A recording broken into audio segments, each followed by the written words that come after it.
அன்புடஞ்சே வணக்கம். எங்களது தமிழ் ஸ்பீச் இணையதளத்தின் கதை சொல்லி பகுதியில் இன்று நான் சொல்லப்போகிற கதை 50வது கதை. இந்த கதையை என் கதையாகவே இருக்கட்டும் என்று நிர்வாகத்தினர் விருப்பப்பட்டதால் நான் சொல்லப்போவது என் கதை.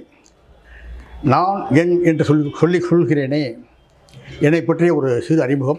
ராஜகோபாலன் என்ற இயற்பெயர் கொண்ட பட்டுக்கோட்டை ராஜா தலைமை அஞ்சலகத்தில் தலைமை அஞ்சல் அதிகாரியாக பணிபுரிந்து விருப்ப ஓய்வு பெற்ற இவர் எழுத்துலகில் அடியெடுத்து வைத்து 40 ஆண்டுகள் ஆகிவிட்டன. இதுவரை அச்சில் வந்தவை சிறுகதைகள் 883, தொடர்கதைகள் 1, நாவல்கள் 10, குறு நாவல்கள் 15, நாடகங்கள் 16, கவிதைகள் கணக்கில்லை.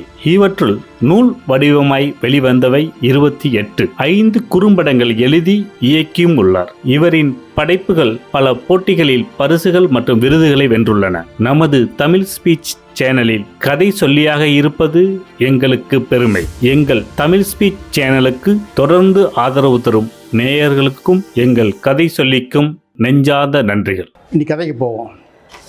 இன்று நான் சொல்லப் போகிற கதை ஹரிதாரம்.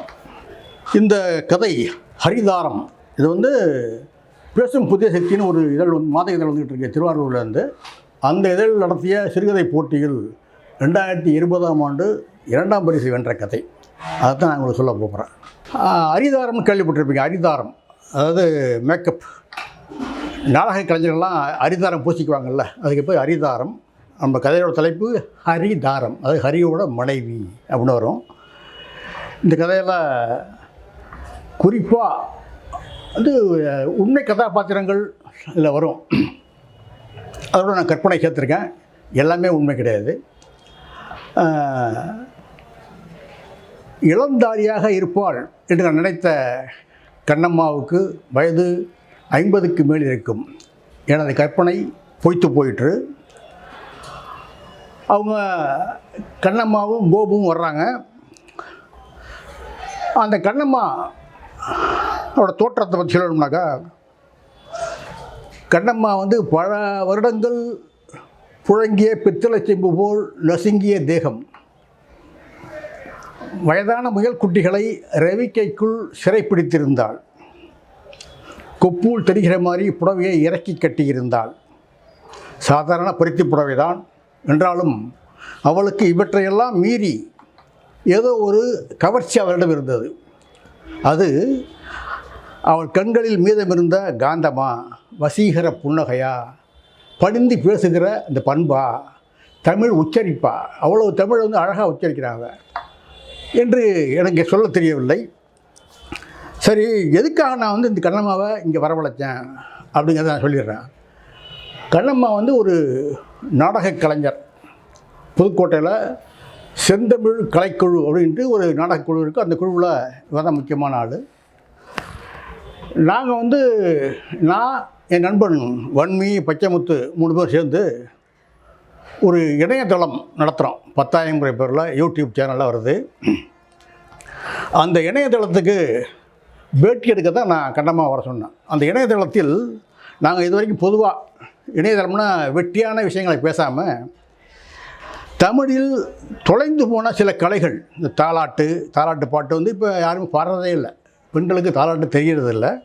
கும்மி பாட்டு, சோபனம், நடவு பாட்டு, எசப்பாட்டு, ஒப்பாரி என்று பல வகை பாடல்கள், கிராமிய கதைகள், சன்னதம் சாமி ஆடுகிற சாமியாடுகளின் பக்தி பாடல்கள் என்று பலவற்றையும் 10,000 சேனலில் பதிவு செய்ததில் எங்களுக்கு நல்ல வரவேற்பு கிடைத்தது.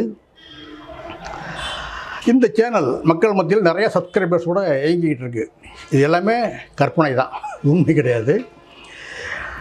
இதில் திடீர்னு ஒரு நாள் வன்மி என்கிட்ட, சிவா, நாடக கலை, அதாவது தெருக்கூத்து, வீதி நாடகம் நாடகக்கலையும் அழிஞ்சிக்கிட்டு வருது. இப்போ கிராமங்களில் இப்போ நாடகம் போடுறதான் அருகிக்கிட்டு வருது. அதனால் நாடக கலைஞர்கள் யாராச்சும் கூப்பிட்டு பேட்டி எடுத்தால் அவங்கள பாட சொல்லி ரெக்கார்ட் பண்ணால் நல்லா நினைக்கிறேன் அப்படின்ட்டு வன்மி எனக்கு யோசனை சொல்கிறாப்புல. சரிடா, நல்ல யோசனையாக இருக்குது அப்படின்னோடனே அடுத்த நான் எங்கே போகிறேன்னா நேராக பாலாஜி நகைக்கடை. இந்த பாலாஜி நகைக்கடை யாரோடதுன்னா என்னோடய நண்பன் ஆத்மநாதனோடது. ஆத்மநாதன் நல்ல கலைஞன்.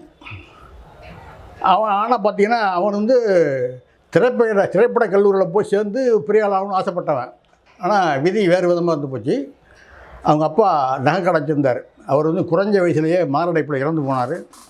இறந்து போன காரணத்தாலே அவன் வந்து இந்த மேலே படிப்பு தொடர முடியாமல் கடையில் போய் உட்காந்துட்டான். ஆனாலும் அவனுக்குள் இருந்த கலைஞன் இன்னும் சாகவில்லை. அதாவது நல்ல படங்கள், சினிமா ரசிப்பான், நாடகத்தை ரசிப்பான். அவன் வந்து ஒரு பெரிய நாடக ரசிகன். நாங்கள் அந்த சின்ன வயசு எங்கள் வீட்டுக்கு எங்கள் தெருவில் தான் அவன் வீடு. எங்கள் தெருவுலேருந்து 4வது வீட்டில் அவன் வீடு. நாங்கள் 2 பேரும் சின்ன வயசில் சுற்றாத இடமே கிடையாது. எங்கே பார்த்தாலும் சைக்கிளில் போயிடுவோம். பக்கத்து ஊரில் எங்கேயாச்சும் கிராமத்தில் வந்து பார்த்திங்கன்னா இந்த பாலத்தளி துர்க்கையம்மன், கரம்பயம் மாரியம்மன், வீரகுறிச்சி, அப்புறம் எல்லா கிராமத்தும் செல்லியம்மன் கோயில், ஏதாவது சைக்கிளை எடுத்துக்கிட்டு போயிடுவோம். போயிட்டு நான் எல்லாத்தையும் பார்ப்போம். ஐயப்பன் மட்டும் என்ன பண்ணுவான்னா அந்த நாடகத்தில் போய் உட்காந்துருவான். நான் வந்து எல்லாமே தெருக்கூத்து, அந்த குடநாட்டணும் அப்படின்ட்டு எல்லாத்துக்கும் நான் போவேன். அவன் வரவே மாட்டான். நான் கேட்பேன் அவன்கிட்ட, நீ என்ன நாடகத்தை ரசிக்கிறியா, நாடகத்தில் நடிக்கிற நடிகையை ரசிக்கிறேங்கிறப்ப நான் வந்து என்கிட்ட ஒளிவு முறையே கிடையாதுடா, நான் வந்து எல்லாத்தையுமே ரசிக்கிற ஆள் தான், நல்ல ரசிகன் தான். எனக்கு வந்து புராணத்தில் வர்ற கதைகள் வந்து திரும்பி நம்ம படிக்க போகிறது கிடையாது புராணங்கள்லாம். அதனால் அவங்க வந்து அந்த கலை வடிவமாக வெளிப்படுத்தும் பொழுது அது வந்து நம்ம ஆதரவு கொடுக்கணும். அதனால தான் நான் வந்து நாடகத்தை ரசிக்கிறேன். நீ சொல்கிற மாதிரி நாடக கலைஞர்களையும் நான் ரசிப்பேன் தான், ஆனால் இது வந்து தப்பு கிடையாதுன்னு நான் நினைக்கிறேன் அப்படின்னு சொல்லுவான் அவன். அந்த கலைஞன், அவனுக்குள்ளே இருந்த கலைஞன் இன்னும் உயிர் வாழ்கிறான் என்பதால் அவன்கிட்ட தான் நான் போகிறேன். நான் போய் சொன்னோடனே எனக்கு வந்து இது மாதிரிடா நாடக கலைஞர்கள்ட்ட வந்து பேட்டி எடுத்து நம்ம சேனலில் போட்டு நல்லா இருக்கு நினைக்கணும். உடனே அவன் வந்து என்ன பண்ணுறான், அவனோட டைரி எடுத்து 2 ஃபோன் நம்பர் பிடிக்கிறான். அது வந்து புதுகை நாடக கலைஞர்கள். ஒரு ஆள் கோபு, இன்னொரு இந்த கண்ணம்மா. 2 நம்பர் எடுக்கிறான். 2 நம்பர் எடுத்து இந்த கோபுக்கிட்ட அவன் பேசுகிறான். பேசிட்டு ஒரு நாள் மாலையில் வந்து கோபு வர்றாரு. கோபு வந்து பார்த்திங்கன்னா ஒரு ஆள் அந்த பாகவத கிராப்பு, மீசையே கிடையாது, ஜிப்பாக தான் போட்டிருக்காரு. ஆள் ஒரு பந்தாவா கெத்தாக வர்றாரு. வந்தவர் என்ன அவன் ஆத்மாவை வந்து தலைவராக தான் கூப்பிட்றாரு. அவர் என்ன தலைவராக திடீர்னு வர சொல்லிக்கிறேன் என்ன அப்படின்னு கேட்குறப்ப, ஒன்றும் இல்லையா, இவர் வந்து ஒரு இணையதளத்தில் ஒரு சேனல் நடத்திட்டு இருக்காரு. இவர் வந்து நாடக கலைஞர்களை பேட்டி எடுத்து போடணும்னு சொல்கிறாரு. அதனால் நீ வந்து பேசுனாங்க நல்லா இருக்கணும், நீ பேசுனா பாடினால் நல்லா இருக்கும்னு நினைக்கிறோம். உனக்கு வந்து நீங்கள் சொல்கிறது எனக்கு புரியல. இணையதளம்னா என்னங்கிறப்ப, சினிமாவில் தியேட்டரில் பார்க்கலாமா அப்படின்னு. அதெல்லாம் இல்லையா, இது வந்து கம்ப்யூட்டரில் வரும் அதாவது இணைய நெட்வொர்க்குன்னு சொல்லுவாங்கள்ல. அதாவது நீ நினைக்கிற மாதிரி ஆயிரக்கணக்கான பேர், லட்சக்கணக்கான பேர் இது வந்து பார்ப்பாங்க. இதன் மூலமாக உங்களுக்கு வாய்ப்பு கிடைக்கிறதுக்கும் வழி இருக்குது. அதனால் நீ வர்றியான்னு கேட்குறப்ப, கட்டாயம் வர்றேன் தலைவரா, ஆனால் என்னை விட அது கண்ணம்மா வந்து நல்லா பாடும், கண்ணம்மாவையும் கொண்டாடுவோம் அப்படின்ட்டு அந்த கோபு தான் சொல்லுவார். கண்ணம்மான யாருன்னு கேட்குறப்ப, அந்த அம்மா அவள் வந்து இந்த அல்லி அர்ஜுனா, ஹரிச்சந்திரா அந்த அதில் வர்ற பாடல்கள்லாம் ரொம்ப அருமையாக போடணுன்ட்டு அவன் சொல்லுவான். அவன் ஆத்மா, நானும் கேட்டிருக்கேன்டா, நம்ம ரொம்ப நல்லா பாடும், சரி அதையும் பரவாயில்ல வச்சுக்கோன்ட்டு பேசி முடிவு பண்ணிவிட்டு என்ன பண்ணுவான். இவன் உடனே நான் சொல்லுவேன், இது பாருங்க, எனக்கு வந்து நீங்கள் அதிகமான காசெல்லாம் எதிர்பார்க்காதீங்க. நாங்கள் வந்து இப்போ தான் சேனல் ஆரம்பித்து 6 மாதம் தான் ஆச்சு. இப்போ தான் நாங்கள் வந்து பிக்கப் பண்ணிக்கிட்டு இருக்கோம். இப்போ நேரத்துக்கு நிறையா பணம் கிடைக்கும்னு எதிர்பார்த்தோன்னா நீங்கள் என்ன அதெல்லாம் பார்த்து கொண்டு வரேன். இப்போ அவன் அதுக்குள்ளே ஆத்மா சொல்லுவான், பணத்தை பற்றி நீங்கள் பேசாதரா சிவா, நான் பேசிக்கிறேன் அப்படின்னு சொல்லிடுவான். அவன் சொன்ன பிறகு அந்த சரி எப்போ நீங்கள் உங்களால் வர முடியும் சொல்லு அப்படின்னு கேட்குறப்ப, அவன் என்ன பண்ணுவான், அந்த கோபு உடனே டைரி எடுத்து புரட்டி பார்ப்பார். திங்கக்கிழமை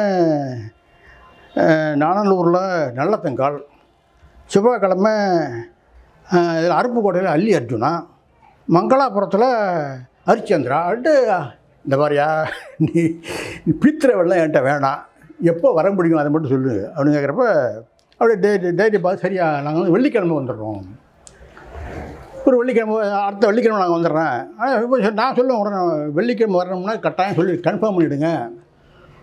முதல் நாள் உங்கள்கிட்ட ஃபோன் பண்ணி சொன்னீங்கன்னா தான் நாளைக்கு தயாராக முடியும், கேமராமேன் ரெடி ஆகணும். அதனால் நீங்கள் வந்து வர சொல்லிவிட்டு வராமல் வந்தீங்கன்னாக்கா எங்களுக்கு வந்து வீணாக வேலை கெட்டு போகும்னு சொல்லி சொல்லுவான் அவன். சரி நான் கட்டாயம் வந்துடுறோம் அப்படின்னு சொல்லுவாங்க. ஆனால் சொல்லுவான், வெள்ளிக்கிழமை காலையில் கரெக்டாக 10 மணிக்கு இங்கே வந்துடுங்க, ஆத்மா கடைக்கே வந்துடுங்க, நம்ம பார்த்துக்குவோம், நான் வந்து கேமராமேன் எல்லாத்தையும் சொல்லி அழைச்சிட்டு வந்துடுறேன் அப்படின்னு நான் சொல்லுவேன். சரிங்க ஏன்ட்டு போயிடுவாப்புல. ஆனால் அந்த நாள் அந்த வெள்ளிக்கிழமை தான் இன்றைக்கி அந்த கண்ணம்மாவும் கோபும் வந்து இறங்குறாங்க. ஆனால் காலையில் அவங்க வரல. இப்போ மதியானம் பார்த்திங்கன்னா 2 மணி ஆகிடுது கிட்டத்தட்ட அவங்க வந்து இறங்குறதுக்கு. அதுக்குள்ளே வன்மையும் பச்சைமுத்தும் ரொம்ப கடுப்பாயிடுவாங்க. வந்தோடனே சரி நம்ம போகலாமா, அது வந்து ஒரு பெரிய தோல் பை ஒன்று கொண்டாந்துருக்கும் கண்ணம்மா. அதாவது மேக்கப் புடவைகள் அந்த ஆபரணங்கள்லாம் இருக்கும் அதில். சரி அது வந்து அந்த கோபு தூக்க கஷ்டப்படுவார். இப்போ இவன் பச்சைமுத்து ஹெல்ப் பண்ணுவான். தூக்கிக்கிட்டு நேராக நாங்கள் வந்து ஆத்மாவோட கடைக்கு வர்றோம். கடையில் வந்த பிறகு சரி நாங்கள் வந்து ஒப்பனையெல்லாம் பண்ணிக்கணும், ஒப்பனை போட்டுக்கிறது எங்களுக்கு வந்து இடம் வேணுமே. முதல்ல வந்து என்ன பண்ணுவோம், அந்த கோபு லாட்ஜில் ரூம் போட சொல்லுவோம். லாட்ஜில் ரூமு ஒரு லேடியோட ஒரு 3 பேர் தங்கியிருந்தோம் என்ன நினைப்பாங்க, அதெல்லாம் அலோவ் பண்ண முடியாது. நீ வந்து இது ஆத்மா கடையிலே வச்சுக்குவோம். அந்த மேலே மாடியில் ஒரு ரூம் இருக்குது அவருக்கு, ரெஸ்ட் ரூமு. அந்த ரூமில் போய் நீங்கள் வந்து மேக்கப் பண்ணுவீங்க, நாங்கள் மொட்டை மாடியில் நின்றுக்கிறோம் அப்படி சொல்லிவிட்டு அது மாதிரி நான் பேசி விட்ருவேன். தேவையில்லாத செலவை கூடிய வரைக்கும் தவிர்க்க நான் முயற்சி பண்ணுவேன். அப்புறம் என்ன பண்ணுவேன், நானே கேட்பேன் வந்து மாடியில் போய் எல்லாம் வச்ச பிறகு சாப்பிட்டீங்களாமான்னு கேட்பேன். அந்த காலை 10 மணிக்கு வரேன்னு சொன்னவங்க சாயந்தரம் மத்தியானம் 2 மணிக்கு ஏன் வந்தாங்கன்னாக்கா, கண்ணம்மாவோட மகளுக்கு ரொம்ப உடம்பு சரியில்லாமல் போயிடுது, அதை கொண்டு போய் ஆஸ்பத்திரியில் காட்டிட்டு வர்றது தான் லேட் ஆகிடுச்சின்னு கோபு சொல்லுவார். அதை வந்து பரவாயில்ல, தவிர்க்க முடியாத காரணம் தான் அப்படின்ட்டு சாப்பிட்டீங்களாமான்னு நான் கேட்பேன் கண்ணம்மாட்ட. கண்ணம்மா வந்து இல்லை சார், நாங்கள் வந்து இந்த பிள்ளை ஆஸ்பத்திரியிலேருந்து டிஸ்சார்ஜ் பண்ணிட்டு கொண்டு போய் வீட்டில் விட்டுட்டு அப்படிங்க அப்படியே கிளம்பி வந்துவிட்டோம், சாப்பிடவே இல்லைன்னு. நான் வந்து பச்சைமுத்தை கூப்பிட்டு பச்சைமுத்தை போய் எடுப்பு சாப்பாடு 1 வாங்கினா 2 பேர் சாப்பிட்லாம், வாங்கிட்டு வாடான்னு சொல்லுவேன். ஏன்டா இவங்களுக்கு போய் சாப்பாடு வாங்கி கொடுத்தீங்கன்னா அப்படி சாப்பிட்டு தூங்கிடுவாங்கடா, நம்மளோட பர்பஸ் சர்வ் ஆகாது அப்படிமா. அது தப்புடாது. கலைஞர்களாக எப்போயும் பசியோடு வேலை வாங்குறது பெரிய தவறு. போய் முதல்ல சாப்பாடு வாங்கிட்டு வா அப்படின்னு அனுப்புவான். அவன் போயிட்டு பச்சைமுத்து உடனே சீக்கிரம் வந்துடுவான். அந்த கண்ணம்மா இருக்குல்ல, அது வந்ததுலேருந்து பார்த்திங்கன்னா என்ன ஒரு குறுகுறுன்னு பார்த்துக்கிட்டே இருக்கும். அந்த பார்வைக்கான பொருள் எனக்கு தெரியாது, ஆனால் பார்த்துக்கிட்டே இருக்கும். வந்தால் வருவான், சாப்பாடு வரும், 2 பேரும் சாப்பிடுவாங்க. சாப்பிடும்போதும் இந்த அம்மா கண்ணம்மா என்ன தான் பார்த்துக்கிட்டு இருக்கோம். இல்லை சும்மா சாதாரணமாக கேட்பேன், ஏமா அவங்களோட கலைக்குழு புது சும்மா ஏதாச்சும் பேசணுங்கிறதுக்காக ஒரு பேப்பர் பேனாவோட ரெடியாகி இதை நம்ம வந்து ஒரு அறிமுகம் கொடுக்கணும்ல, அதனால் உங்கள் கலைக்குழு பேர் என்னம்மான்னு கேட்பேன். செந்தமிழ் கலைக்குழு அப்படிங்கும், நல்ல பேர் வச்சுருக்கீங்க அப்படின்ட்டு. அதாவது அந்த உச்சரிப்பு ரகரம் அது வந்து சினிமா கலைஞர்களுக்கே ரொம்ப தகராறாக இருக்கிற நேரத்தில் இந்த அம்மா அழகாக உச்சரிக்காது. நல்ல பேருமா. அப்புறம் நீங்கள் எத்தனை வயசுலேருந்து நீங்கள் வந்து நடிக்க வந்தீங்கிறப்ப அது ஒரு பெரிய கதைங்க. எங்கள் அப்பா வந்து ஹார்மோனிய போட்டி ஆறுமுகம்னு பேர். அவர் வந்து ஒரு தடவை நாடகம் நடக்கும், நானும் கூட போயிருந்தேன். அப்போ எனக்கு வந்து 12 வயசு. அப்போ அரிச்சித்தர நாடகத்தில் லோகிதாசன் நடிக்கிற அந்த பையன் வரலைங்கிறதுக்காக, அவனுக்கு உடம்பு சரியில்லை வரல. அந்த அன்னைக்கு வந்து எனக்கு பாட்டெலாம் சொல்லிக் கொடுத்து எனக்கு மேக்கப் போட்டாங்க. லோகிதாசன் நான் நடித்தேன். அந்த 12 வயசில் நான் மேக்கப் போட்டேன். இன்னமும் நான் கலைக்கலை, தொடர்ந்து நடிச்சிக்கிட்டு தான் இருக்கேன் அப்படின்னு. ரொம்ப ஆச்சரியமாக இருக்குமா அப்படின்ட்டு அந்த சரிட்டு அவங்க மேக்கப் போடுறேன்னு சொல்லுவாங்க. சாப்பிட்டு முடிஞ்சாச்சு, மேக்கப் போட்டு சொல்லுவாங்க. சரிட்டு நாங்கள் அவங்க 2 பேரும் ரூமில் விட்டுட்டு நாங்கள் 3 பேரும் வெளியே கதை சாத்தி வெளியே வந்திருக்கோம். பச்சைமுத்து கேட்பான். பச்சைமுத்து நக்கல் பார்த்து, சரியான நக்கல் பார்த்து. அவன் சொல்லுவான், என்னடா அந்த ஆள் மட்டும் உள்ள நிற்கிறானாடா கோபு, அவன் மட்டும் ஆம்பளை இல்லையாங்க. நடிகர்கள் நாடக கலைஞர்கள்லாம் பல ஊருக்கு ஒன்றா போயிட்டு வருவாங்க. அவங்களும் தப்பாக நினைக்கவே கூடாது, தவிர்க்க முடியாத சந்தர்ப்பங்கள். இன்னும் சினிமா நடிகர்கள் கூட இப்படி தான் நடக்குது. எல்லாருமே கேரவானுக்குள்ளே போய் தான் ட்ரெஸ் பண்ணுறது அப்படின்னா கிடையாது. இது வந்து பரவாயில்ல விடு, நீ தப்பாக நினைக்கிற அந்த எண்ணத்தை மாற்றிக்கடா அப்படின்ட்டு பச்சைமுத்தை நான் திட்டுவேன். அப்புறம் வெளியே வந்துவிட்டோம். அவன் மேக்கப் போட்டாங்க. சார் நாங்கள் ரெடி ஆகிட்டோம் அப்படின்னு கதவை திறப்பார் பால் கோபு. பார்த்தோம்னா அப்படியே அந்த காய் வேட்டி கட்டி கழுத்தில் உத்ராட்சம்லாம் போட்டு அப்படியே விஸ்வாமுத்திரராக மனுஷன் மாறி இருப்பார். கையில் தண்டமெல்லாம் வச்சுருப்பார். ஆச்சரியமாக இருக்கும். அதே மாதிரி நம்ம கண்ணம்மா என்ன பண்ணும், நல்லா சிகப்பு கலரில் புடவையை கட்டி அந்த வெள்ளை கலரில் சிகப்பில் வெள்ளையில் பூ போட்ட ரவிக்கையும் போட்டு அது வந்து சந்திரமதியாக மாறி இருக்கும். அப்படியே அந்த உண்மையிலே அவங்க 2 பேரும் தான், அவங்க வந்து நாடக கலைஞர், அவங்களும் தனியாக தான் அவங்கள தான் மேக்கப் போட்டுக்கிட்டாங்க. அது ரொம்ப அவ்வளோ தத்ரூபமாக இருக்கும். அவர் ரெடி ஆகிட்டார் அப்படிங்கிறப்ப வன்மை என்ன பண்ணுவோம், கேமரா ரெடி பண்ணிக்கிட்டு, சார் முதல்ல நான் வந்து விஸ்வாமித்திரனை பற்றி நான் பேசியிருக்கேன் சார் அப்படிம்பார் கோபு. சரி பேசுங்க, என்ன காட்சி நீங்கள் சொல்ல போகிறீங்க அப்படின்னு நான் கேட்பேன். அவர் சொல்லுவார். அவர் அதாவது ஹரிச்சந்திரனை நான் பொய் சொல்ல வைக்கிறேன் அப்படின்னு சவால் விட்டுட்டு விஸ்வாமித்திரன் வசிஷ்டர்கிட்ட சவால் விடுவார். அங்கே விஸ்வாமித்திரன் மேலே ஓத்துறது பூலோகத்துக்கு கிளம்பி வருவார். வந்து அந்த காசியில் ஹரிச்சந்திரன் மன்னனாக இருப்பான். அங்கே வந்து அந்த அரசபைக்கு வந்து விஸ்வாமித்திரன் பேசுகிற வசனம் தான் அப்போ நான் சொல்ல போகிறேன் அப்படி சொல்லி சரி சொல்லுங்கன்னா தண்டத்தை அப்படி தூக்கிக்குவார். மன்னா ஹரிச்சந்திரா, எனக்கு நீ என்ன தர போகிறாய் அப்படின்னு ஆரம்பிப்பார். பார்த்தீங்கன்னா அவர் பேசிக்கிட்டு என்ன பண்ணுவோம், நடந்து அந்த கேமரா ஆங்கிள் விட்டு வெளியே விடுவார். அப்போ வன்மி கூப்பிட்டு சொல்லுவான், இந்த ஒரு வட்டம் போடும், அவர் சாக் பீஸால் வட்டம் போட்டு இங்கே நின்று பேசினா தான் ஸ்க்ரீனில் வருவீங்க. வெளியில் போயிட்டீங்கன்னா ஒன்றும் வராது, உங்கள் குரல் மட்டும் தான் கேட்கும். அதனால் மேக்ஸிமம் நடக்காமல் நின்ற இடத்துல நின்று பேசுகிற மாதிரி பார்த்துங்க அப்படின்னு சொல்லுவான். சரின்ட்டு அவர் சரிங்க சார் அப்படின்னு சொல்லிடுவார். சொல்லிவிட்டு அப்புறம் நான் வந்து கட்டவர்களை அப்படி காட்டுவேன். நீங்கள் வந்து ரெடி ஆகிட்டீங்கன்னா நீங்கள் ரெடின்னு அர்த்தம், நீங்கள் பேச ஆரம்பிச்சிடலாம் அப்படிங்கிறப்ப அதே மாதிரி மற்றவங்க யாரும் பேசக்கூடாது, சத்தம் வரக்கூடாது அப்படின்னு சொல்லிட்டு ஃபஸ்ட்டு ரெக்கார்ட் பண்ணுவாங்க. விஸ்வாமித்திரன் வசனத்தை அவர் கோபு ரொம்ப அருமையாக பேசுவார். அதாவது இதுக்கு முன்னாடி சாதாரணமாக அவர் பேசிக்கிட்டு இருந்ததுக்கும் ஒரு விஸ்வாமித்திரனா அந்த மேக்கப் போட்டு ஒப்பனையெல்லாம் போட்ட பிறகு அவர் பேசுகிற தமிழுக்கும் அவ்வளோ ஆச்சரியமாக இருக்கும். ரொம்ப நல்லா பேசுவார் அவர். ஒரு அரை மணி நேரம் அதில் முடிஞ்சிடும். அதில் முடிஞ்ச பிறகு கண்ணம்மா கேமரா ஆங்கிளுக்கு வரும். முதல்லையே விஸ்வாமித்திரனுக்கு அந்த இவருக்கு கோபுக்கு வந்து மைக்கை வந்து அவர் போட்டிருக்க துண்டில் வந்து வன்மை சரி விடுவார். இப்போ கண்ணம்மாவுக்கும் அது மாதிரி மைக்கை வந்து அதோட ஜாக்கெட்டில் செருகணும். அது எப்படி ரொம்ப தர்மசங்கடமாக இருக்க வேண்டி யோசிக்கிறப்ப கோபு கையில் ஏதோ மைக்கை கொடுத்து அவர் வச்சு விடியா அப்படின்னு சொல்லுவான். பச்சை முத்து சொல்லுவாப்புல. அதனால் அந்த கண்ணம்மா திரும்பிட்டு போய் வச்சு விடுவார். பார்த்தா தப்பாக வச்சுருக்கோம். அப்புறம் நானே போய் அந்த மைக்கை சரி பண்ணி வைப்பேன். சரி பண்ணி வச்ச பிறகு அந்த சந்திரமதிகிட்ட கேட்பேன், இப்போ நீங்கள் பேச போகிற காட்சி என்னம்மா, பாட போகிற காட்சி என்ன கேட்குறப்ப சொல்லுவோம். ஹரிச்சந்திரா நாடகத்தில் ஹரிச்சந்திரனை பிரிஞ்ச பிறகு சந்திரமதி ரொம்ப கஷ்டப்படுறா. வாழ்க்கையில் கஷ்டங்கள் என்ன அப்படிங்கிறத அனுபவிக்கிறாள். அவ்வளோ கஷ்டமான சூழ்நிலையில் இருக்கும் பொழுது அன்றைக்கி லோகிதாசன் காட்டுக்கு போகிறான். விறகு பொறுக்கிறதுக்காக போகிறேன் அப்படின்ட்டு போகிறவன் திரும்பி வரல அப்படிங்கிறதுக்கு வந்து என்ன ஆச்சோ என் பிள்ளைக்கு அப்படின்ட்டு அந்த உணர்ச்சி பூர்வமாக அவள் பாடுறா சந்திரமதி. அந்த காட்சி தான் நான் பாட போகிறேன் அப்படின்னு சொல்லுது. சரிம்மா பாடுங்கன்ட்டு அதே மாதிரி வன்மை சொல்லுவான். அதே மாதிரி தான் கட்டவர்களை உயர்த்தி காட்ட நீ வந்து பாட ஆரம்பிச்சிருங்க அப்படிங்கிறப்ப சரி சார் அப்படிங்கும். அடுத்தது கண்ணம்மா அது வந்து கேமராட்ட வந்து எத்தாப்பில் நிற்கும். வன்மை கட்டவர்களை தூக்கணுன்னா,